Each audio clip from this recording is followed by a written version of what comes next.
What's going on, everybody? This is Kelton with the Steady States podcast. And just me today, no Ashton. We actually haven't recorded in a little while. We had a couple episodes that were recorded a little while ago that we published. We're ready to get back on the swing of things here, but we did have our second kiddo a few weeks ago. Everyone's doing great, but understandably, Ashton is not ready to think outside of childcare currently. So it'll just be me.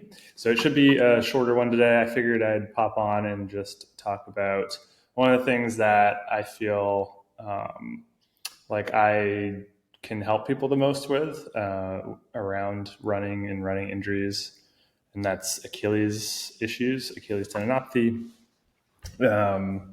It's such a super common running injury that we see it all the time. And about a year ago, we actually did a test group coaching program specifically for runners with Achilles tendinopathy. And that went really great. It was me and our virtual PT, Jesse Garn. And we're going to actually be starting another round of that up again soon. So if you're interested in that, let us know. But just trying to talk all things Achilles right now. So I guess starting off, you really want to obviously make sure that you actually have Achilles tendinopathy. We have seen it relatively commonly where people think that they do just because of their location of symptoms. But it's not too uncommon to see people with nerve issues there. So I think a key distinguisher with that is if you have any nerve-like symptoms in terms of your description of your pain. So a nervy burning or numbness or tingling, sometimes shooting descriptions of pain. All that doesn't necessarily mean it's 100% a nerve issue, but it definitely makes it more likely that you want to rule out a nerve issue. And then also a bone stress injury. It's less common in the calcaneus, which is the heel bone, but it can happen as well. So you always want to be extra alert for a bone stress injury if someone's having higher levels of pain. So the classic presentation of Achilles tendinopathy is, more mild or mild to moderate pain, but it's, it can be pretty annoying, but it's never like, oh my gosh, it's like super severe. You can like limp pretty bad from that, but classically it does warm up. We call it a warm-up effect, whether that's first thing in the morning, the first few steps, the first couple minutes of walking around can be pretty uncomfortable. But then as you get blood flow going, as you get moving, things loosen up. That's relatively a good sign, and that it might not be something more significant that requires more offloading, like a bone stress injury. But, a pretty flared up Achilles tendon it's not necessarily a good thing either. It can take a while for it to fully resolve. We've seen people that if you hop on it super quickly and you do the right rehab and the right adjustments super quickly, it can be, a few weeks to a couple months, depending on the location. But it can be something that can last for, many, many years. I've personally seen numerous people where they've had it for 5 to 10 plus years before. And certainly the longer it's been around, overall, the harder it might be to get it to fully resolve. But we always take an optimistic approach. I've yet to see someone that there wasn't like a lot more that they could be doing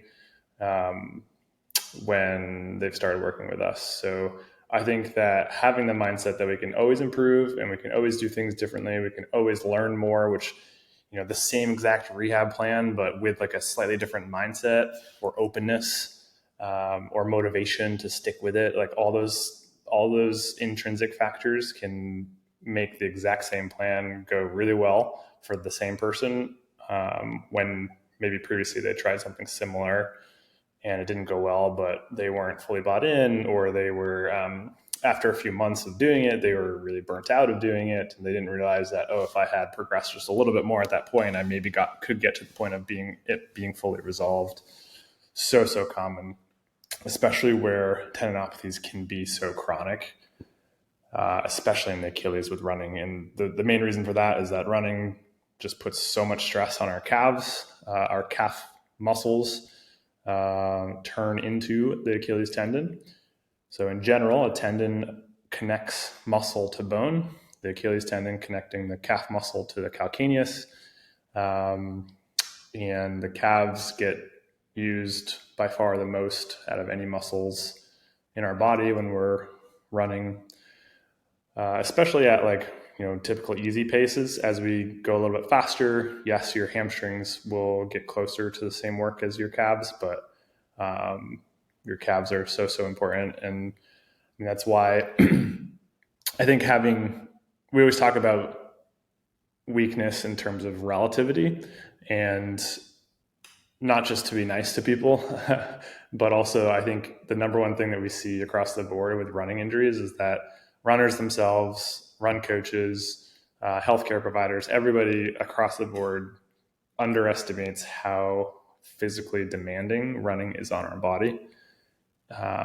So we don't realize, and we take it for granted. Essentially, we don't realize how demanding physically the act of running is, and how long we're trying to do it for. Right? Even if someone is running, say like only 15 or 20 miles a week, it's still so much more load to our tendons, especially, than someone who is just getting 5,000 steps a day and not being active in terms of running. Or if someone's active a lot, but most of their activity is, say, walking, or maybe a little bit of some type of sport with a little change in direction, but not constant loading and deloading of the tendon, and that elasticity for the tendon that is required with higher power movements, shock absorption, essentially, you can think of it that way.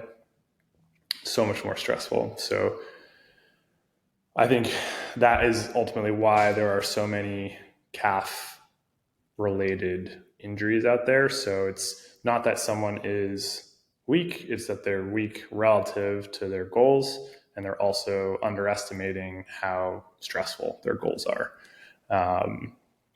So there's always more that we can do. We can always get stronger, and people will often have done heel raises in some capacity and think, well, I've already tried that. And most of the time when we see them do them, or their form could be better in terms of like putting more, making it harder on the Achilles and the calf. I don't love like the idea of having good form or bad form with exercises. It's just shifting the load distribution with an exercise. So with a heel raise, for example, if you are keeping your heel in a neutral alignment, that's going to be challenging things a little bit more than if you in terms of the Achilles and calf, than if you let it kind of like roll out to the side, which would be like a little bit more lazy for the calf. But if we are trying to, challenge maybe the peroneals a little bit more, actually like rolling out to the side is actually putting those on stretch. And especially if we're doing it slowly or under higher load, can actually work the peroneals more. So we're more distributing load differently depending on how we're doing an exercise. Another example of that is with a deadlift. A common thing that people will do early on with deadlifting is letting the bar go too far in front of you, and then having a space that often is because people are either actively fearful of, as they're standing up or going down, hitting the bar on their knees, or they're doing it subconsciously because of being afraid of hitting their knees. Which, if you're hinging from the hip, your knees are getting out of the way. But even if there is that gap in terms of the barbell being farther in front of you, it's not bad. It's not like the traditional way to deadlift, but it's not bad. It's just putting more stress on usually your back. So usually in terms of a deadlift, what I'm recommending people do is keep your form consistent. Don't let form changes be a variable. And especially with something like deadlifting, where it is relatively common for people to do a little bit too much and either cause back soreness or back pain. Don't let the form be another variable if you're adding weight. If you're plateauing on your weight, if you don't have more access to weight, or you just don't want to be lifting any heavier, but you're looking to actually challenge things in a new way, you might actually purposely do that. You just have to recognize how big of a change it is when you're playing with a variable. That goes for lifting and form, but it goes for all variables, really. I think running injuries and preventing them, but then rehabbing from them, is such a game of identifying all the potential variables that could be contributing to why we're currently overloaded, and then trying to narrow down which ones are the most likely contributors to this current issue. That's like what we do. That's like all we do. Is most of the time people don't realize how big other variables might be. A classic example is someone has run, say, like 40 miles a week for a very long time. Like, I've been running this long forever. I don't know why I all of a sudden got injured. Well, they're only thinking, when they're describing why they're confused, they're only thinking about one variable, and that is the total number of miles that they're running per week. Maybe they're also thinking about how fast they're going, but obviously if you're racing 40 miles a week versus running 40 miles a week easy, that's a huge difference. So the speed and intensity there is definitely a consideration. The frequency, so how much is that 40 miles spread out throughout how many runs, but also throughout how many days. Sometimes it's better to spread it out more in terms of like injury. Spread it out more so your body has time to recover. Sometimes it's actually better to spread it out less and have more fully off days so that your body has more time to recover. And that really depends on where you're at. But then even, the same, if it was 40 miles a week and all easy, but someone's running in the mountains a lot, it's going to take a lot longer, but there'd be more elevation, right? I know that these things are all obvious, but so many people don't consider all these variables. And so far, we've only talked about training variables. We haven't talked about recovery variables as well. So even if someone, same surface, they've been running on the roads 40 miles a week, all easy or all the same intensity, no changes in intensity, no changes in frequency, no changes in like significant elevation gain or other things like that. We see all the time that scenario, and people have worse recovery for whatever reason for a period of time, and their what I call current capacity decreases. So your current capacity is how much physical stress your body can handle without getting hurt, essentially, currently. The hard part about our capacity is it changes every single day, and so many variables play into that. For recovery, it's your sleep, your stress, your fuel, how fueled you are, how much you're eating. All that plays a lot into your current capacity. Certainly there's other smaller like recovery things as well, and it's not just ever like one day in terms of the recovery. We find, I don't think it's very common for people to have like one bad day of recovery in any or all of those areas, and that directly lead to an injury. Certainly that can happen. I think it's way more common that it's averages, right? So like more trends. And one of the big reasons why we built our app, the running coaching app, Find Your Steady State, is to collect this data, because we remember how we feel today. Usually we remember how we felt yesterday, if we think about it. Beyond that, we usually have to think about it quite a bit, and we're not remembering how we felt a week ago. And therefore it's really hard for us to naturally have a overall, what's my body's recovery status on average over the last week, or average over the last week, like 2 weeks, and how does that compare to a month ago? That's not very intuitive, right? We're very much able to think about how we feel in the moment in the last like 24 to 48 hours. But when we're in that moment, we can take a couple of minutes a day, think about how we're feeling, try to objectify that by rating on a scale of 1 to 5 is how we do it in the app, writing that down, recording it, and then we have the app that can give you your 7-day average or your 14-day average or your 30-day average of each variable. So in the app, we have sleep quantity, how many hours, sleep quality, how you felt you slept, how rested you felt, overall general sense of recovery, your mood, your stress levels, and your fueling. And you can actually create custom scores as well, and they can be whatever you want. And there's templates. So there's a pain template. You can track pain in the app and then look at averages.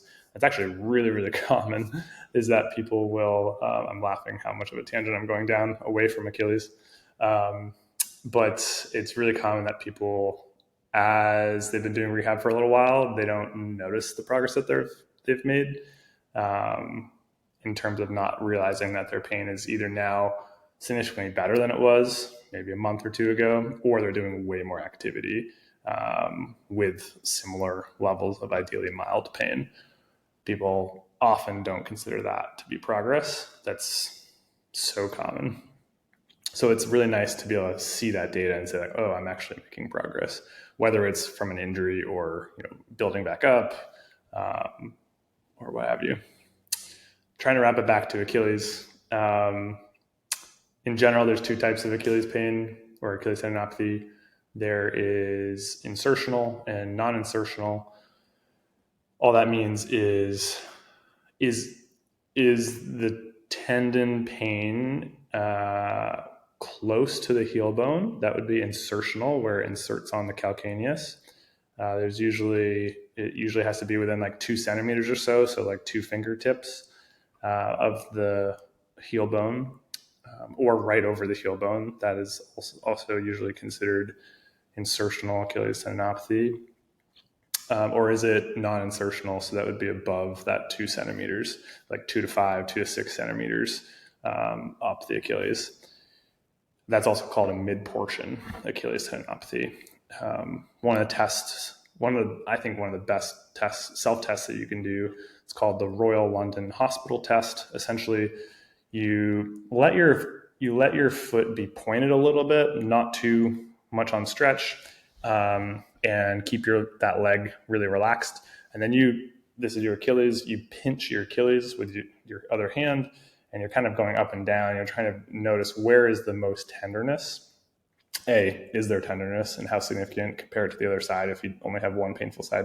And B, where is the location? Is it pretty low? Maybe that's insertional if it's like right near the heel bone, or right actually maybe over the heel bone itself is tender. Or is it up a little bit higher? And then also, what happens when you compare when your muscles are relaxed, your muscle and tendon are more relaxed, and you're pinching, compared to when they're on tension? This is the Royal London Hospital test. If there is a lot less tenderness to pinching the Achilles when the Achilles is on stretch, it's a positive test suggesting likely Achilles tendinopathy, or you can do that in other tendon locations as well. So dissociating between the two is hugely important, A, for prognosis, but B, because the main difference is that in insertional Achilles tendinopathy at the base is very commonly irritated by compression, and a non-insertional or mid-portion Achilles tendinopathy is much less commonly irritated by compression. So what is compression? Compression is what you'd think, like direct pressure over the tendon. So think with an insertional Achilles tendinopathy, it's pretty common that people will have irritation from their shoe and like rubbing on the back of the heel. I've seen people have to like cut out the back of the shoe to make more space for that.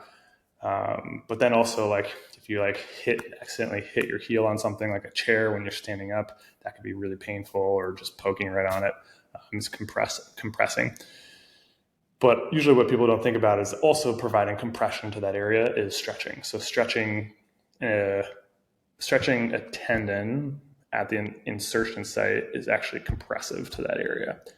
And so therefore, if one is commonly irritated by compression and stretching, especially insertional Achilles tendinopathy, and then the other is much less commonly irritated by compression and stretching, the mid portion, sometimes it's actually,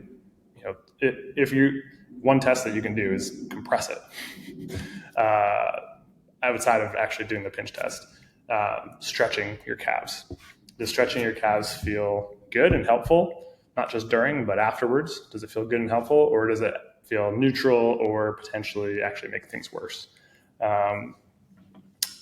It across the board, no matter which of the two you have. If it is neutral or makes it feel worse, obviously don't do it. In the short term, right? Everything is everything. Nothing is bad to do. Everything is okay.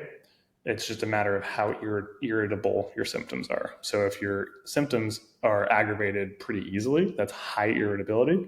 You want to actually minimize the things that irritate it in the short term so you can get it controlled. But if your irritability is low, it might not actually be irritated by stretching. All that to say, if stretching feels good, certainly you can continue to do it. I've just seen too many people that have been told to stretch, even though it didn't feel good or it was neutral and it was actually irritating the symptoms. We had them stop stretching, symptoms immediately start to get better. That's not uncommon either. Building beyond the stretching piece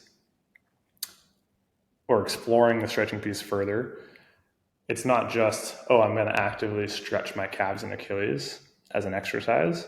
It's also thinking about when throughout your day or with running are you going into more of a stretch position and therefore more compressive and more likely to be irritating position.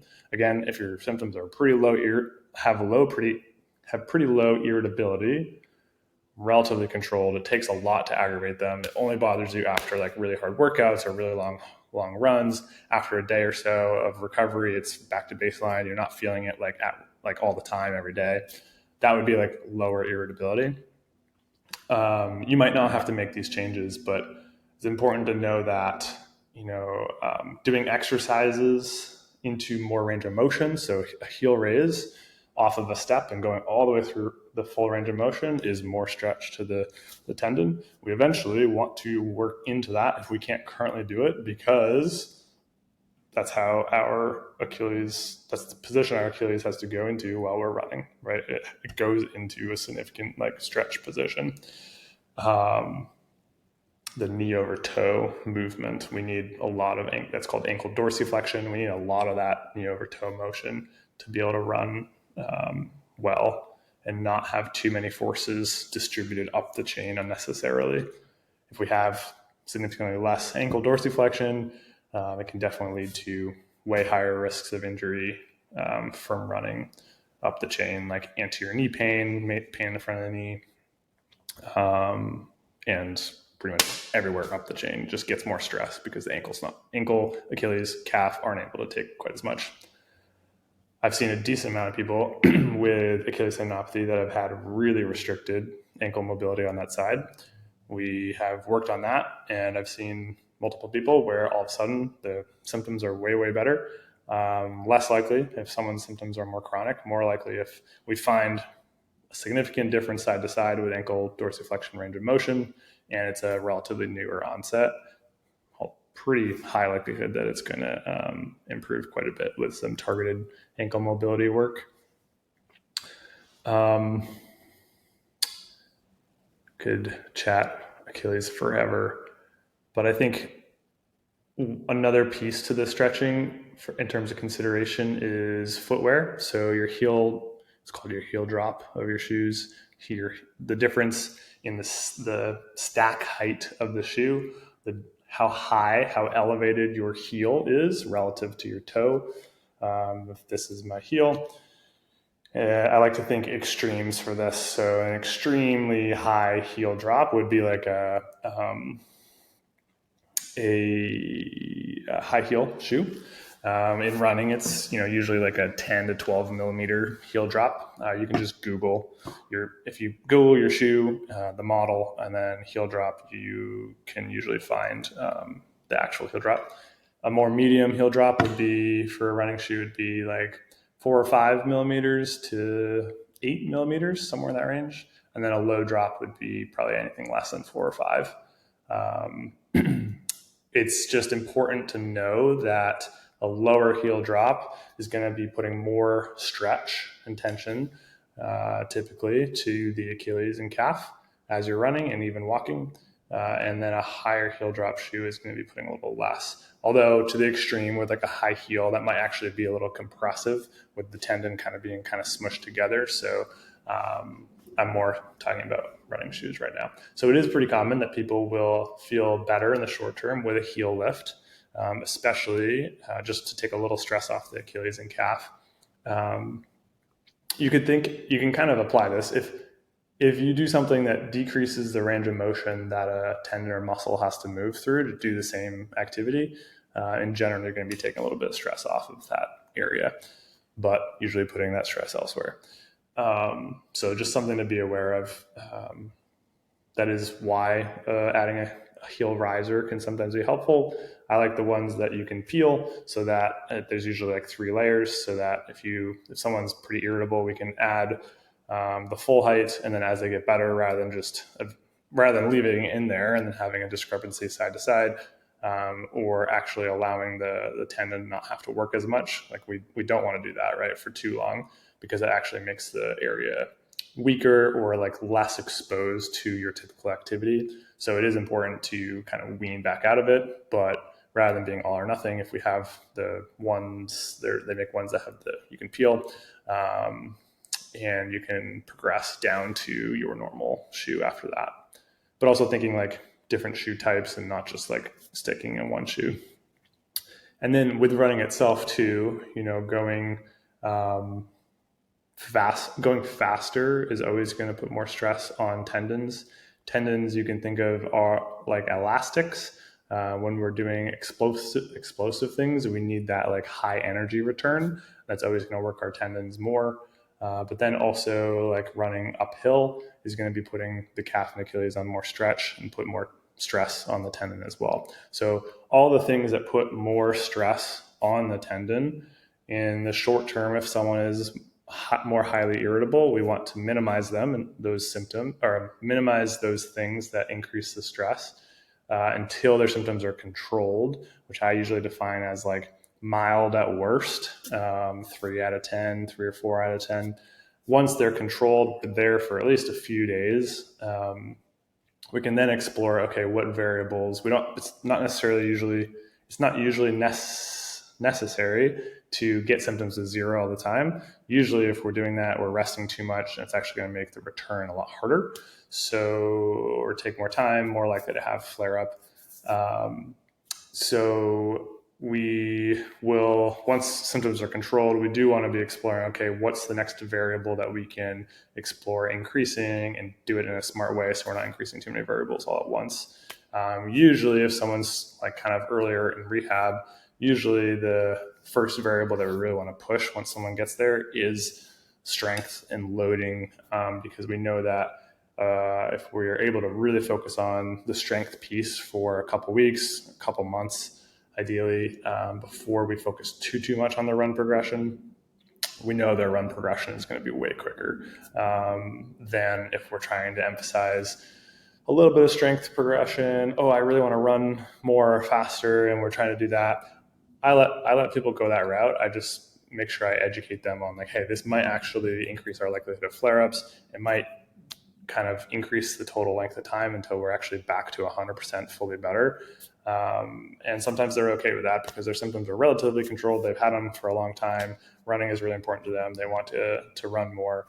So I usually have them set a goal of like, hey, what is an amount of running to you that you're going to be satisfied? And then you can then reprioritize any future progressions. We can reprioritize it back to your exercises. And I try to hold them accountable to that, because oftentimes the goalposts move as someone gets better, they're starting to run more, or they're interested in more workouts. Now they want to do this race, right? And I'm like, hey, you said once you were doing 1 workout a week of 4 miles of intensity, you said that we could then switch back to exercises. And then ultimately, I leave decisions up to them, but try to provide a balance of the accountability, but then also the right like education so that they can make an informed decision.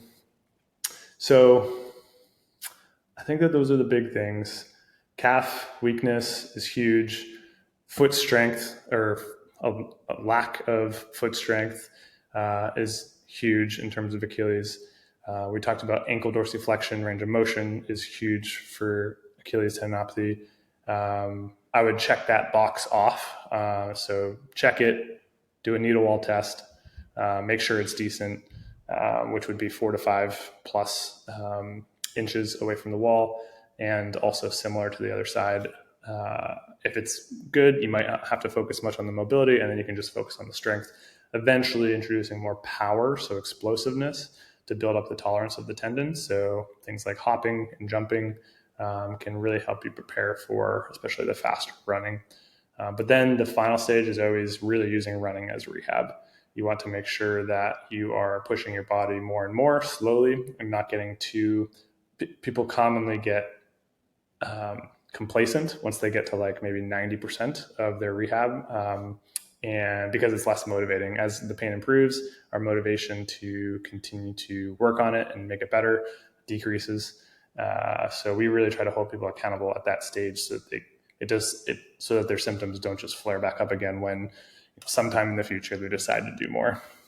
It's not too uncommon that people will be complacent with not just like their exercises, but also their running. They might be like, oh, I know when we started, 3 or 4 months ago, I really wanted to do this race. I decided not to do it, so I don't have another race on the calendar. So then they're like not really doing that final progression, which might be really focusing on workouts.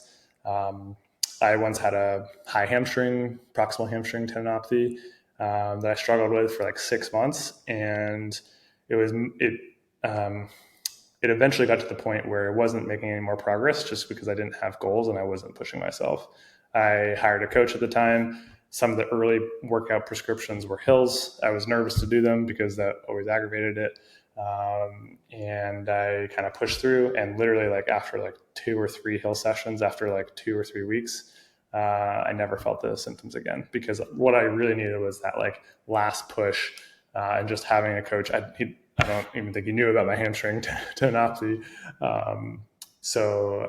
But just having that like push to really fully resolve it is so huge.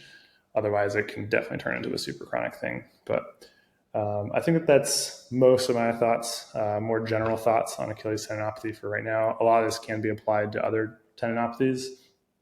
That is the case with a lot of running injuries. And the key is really figuring out what variables for you contributed to your issue. Do you have any really significant mobility, strength, or power deficits? Or is it all because of your unwillingness to listen to your body when it's talking to you, and you just always push through, and then that causes the symptoms? If you're someone that's always pushing through pain in a bad way like that, it might not make a difference if your mobility is good or bad. It might not make a difference if your strength is good or bad, or like adequate enough.